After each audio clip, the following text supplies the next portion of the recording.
Ассалаумағалейкум баршаларыңызға. YouTube арқылы ақша табу курсын жалғастырамыз. Бұл жерде енді лайфхактар өте көп нәрселерді, соңғы жаңалықтарды біліп жүріңіздер. Каналға тіркеліп, лайк басуды ұмытпаңыздар. Сұрақтарыңыз болса, астына жазып кетуді ұмытпаңыздар комментарияға. Ендеше кеттік. Жалпы мынандай жаңалық болып жатыр. Қазір қарасаңыздар, мынандай псевдоним деген нәрсе бар. Осы 14 ноябрьден бастап, қарашадан бастап осындай нәрселерді псевдоним қойсаңыздар болады. Шортста өте сіздің псевдониміңіз шығып тұратын болады. Менде көріп отырсыздар, юзер деп мен қойған жоқпын. Сондықтан маған автоматически осылай беріп тұр.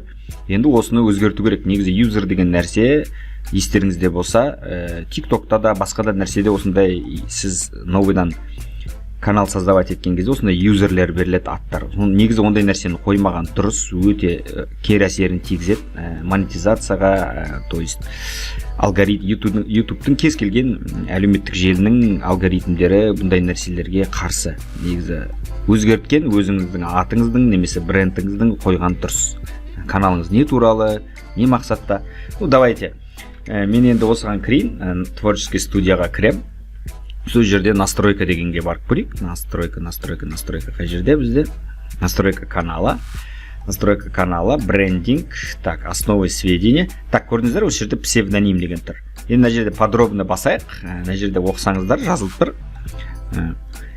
Общие сведения о псевдонимах. Совсем скоро на YouTube появится псевдоним. В ближайшие недели они постепенно станут доступны в комментариях, видео, шортс, упоминаниях и не только. 14 ноябрьден бастап 2022 жылдан бастап дейді. Енді мен де көрдіңіздер, қазір бүгін 17-сі астында сағат, бірақ мен қойылмаған, сондықтан псевдонимді кейін өзгерте беруге болады әрине, но айтқанын орындап қойған дұрыс.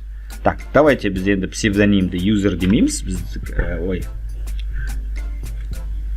минимум 3 символа дейді, минимум 3 символ ғой дейді, ол сіз қабылдамайын дейді. Давайте IT.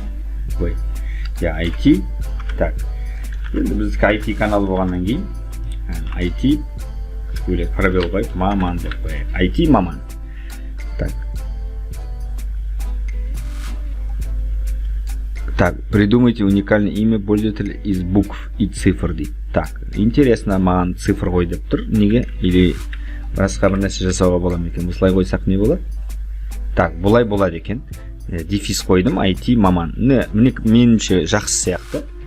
Так, опубликовать дегенді басамыз, болды. Жалпы бүгінгі жаңалықтардың бірінде көрсетейін дегенім осы. Ұнаса лайк басып, сұрақтарыңызды қойып, каналға тіркелуді ұмытпаңыздар. Сіздерге рахмет, сау болыңыздар.